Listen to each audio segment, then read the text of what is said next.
NA-70 کے اندر جس طرح کا الیکشن ہو رہا تھا، جو اس کے ساتھ جڑا پولیس کا رول تھا اور جو اوورآل ایک ٹھپے پہ ٹھپا پروگرام چل رہا تھا، ان ہاتھوں کو روکنے کے لیے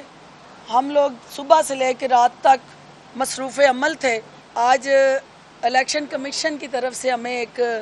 نوٹس ملا تھا کہ وہ الیکشن کمیشن میں آ کے ہم پیش ہوں اور اپنی جو ہیں وہ جو ایلیگیشنز تھی ان کا جواب دیں۔ آج میں اور میرے وکلاء الیکشن کمیشن کے سامنے حاضر ہوئے ہیں۔ کورٹ نمبر 1 میں ہماری ہیئرنگ ہوئی ہے اور اس ہیئرنگ میں جو الیکشن کمیشن کا ایک ہمارے وہ نوٹس کے ساتھ جڑے جو کانٹینٹ تھے اس میں سوال و جواب ہوا ہے۔ جو الیکشن کمیشن کے نوٹس میں لکھا ہوا تھا کہ on the report of district election commission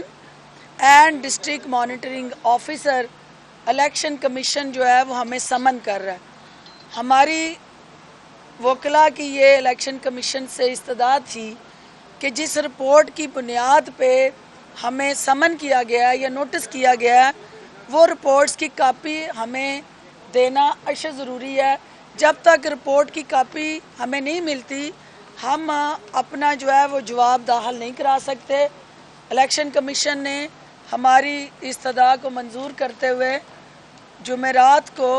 15 فروری کو ہمیں رپورٹس کے بعد اپنا جواب داخل کرانے کا موقع دیا ہے اور انشاءاللہ جو حقائق پہ مبنی جو وہاں کی صورتحال تھی، جو NA-70 کے اندر جس طرح کا الیکشن ہو رہا تھا، جو اس کے ساتھ جڑا پولیس کا رول تھا اور جو اوورآل ایک ٹھپے پہ ٹھپا پروگرام چل رہا تھا، ان ہاتھوں کو روکنے کے لیے ہم لوگ صبح سے لے کے رات تک مصروف عمل تھے اور پورے پولنگ سٹیشنز کے وزٹ کے بعد 381 میرے حلقے کے پولنگ سٹیشنز تھے اور ان 381 میں جہاں جہاں میکسیمم ہم جا سکتے تھے کہ وہاں ایک ہی طرح کی صورتحال تھی اور میں نے خود الیکشن کمیشن صاحب کے متعلقہ کورٹ میں یہ عرض کیا ہے کہ ہمارا الیکشن کا پورے پروسیس کے اندر ایک ایک پولیس آفیسر ہزاروں ووٹرز کو کسی طرح بھی کنٹرول کرنے کے لیے ناکافی تھا اور وہ اپنی جان بچا کے ان گنڈوں اور بدماشوں کے سامنے قانون کی وردی پہن کے قانون کا تحفظ کرنے کی بجائے وہ خود یرغمال تھا اور وہ ایک سائیڈ پہ خاموش تماشائی کا کردار ادا کر رہا تھا اور ہمیں قانون اور آئین کی پاسداری کرنا ہمارے ہر سٹیزن کا فرض ہے اور ہم کسی صورت بھی نہ قانون کو ہاتھ میں لینا چاہتے ہیں، نہ لیا ہے اور نہ لیں گے، لیکن جب قانون کے محافظ قانون کی وردی پہن کے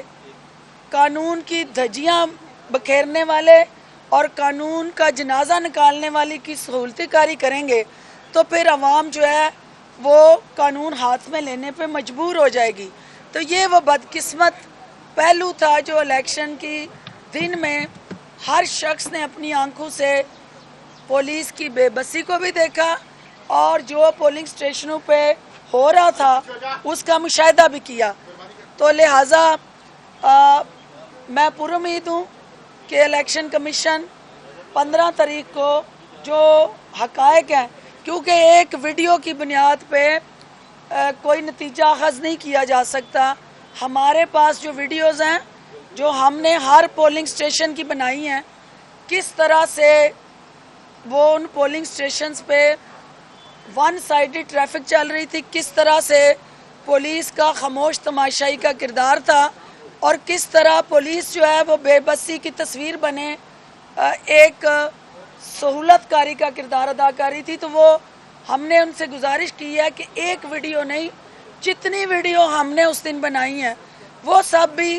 اس دن چلائی جائیں، الیکشن کمیشن ان کا بھی مشاہدہ کرے اور دیکھے کہ کیا وہاں آزادانہ، منصفانہ اور شفاف الیکشن ہوا ہے اور پولیس کا وہاں جو